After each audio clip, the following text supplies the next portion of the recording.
Hi, welcome back. Today is the last episode of my Edgar Allan Poe, The Raven, poem analysis, where I will be discussing two themes developed throughout the text. After reading this narrative poem, I found one theme to be facing grief and accepting it into your reality. In the poem, we learn that the narrator's beloved Lenore has passed away. The poem reads, "From my book Secrets of Sorrow, sorrow for the lost Lenore, for the rare and radiant maiden whom the angels name Lenore, nameless here forevermore." These lines tell us that a woman named Lenore has died and left the narrator alone. We know that the narrator is sad because the first line of the poem states, "Once upon a midnight dreary, while I pondered weak and weary." Although at this point of the poem we do not know why he is sad, we know he is grieving. As the narrator hears the tapping, he asks if it is Lenore.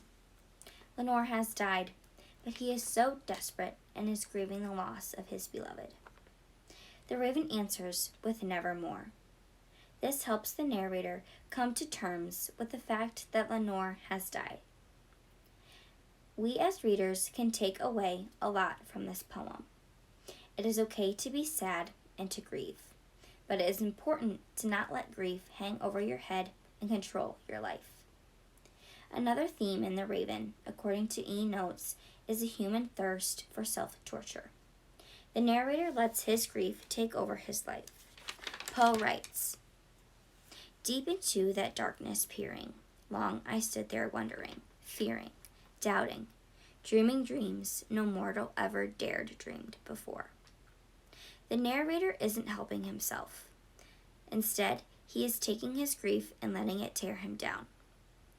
Though a theme in this poem is humans' thirst for self-sabotage, it helps readers learn what not to do. Facing grief and self-sabotage work together throughout this poem. His grief from the loss of Lenore leads to his self-sabotage. As humans, we will all suffer through grief, but it is how we handle it that determines the outcome.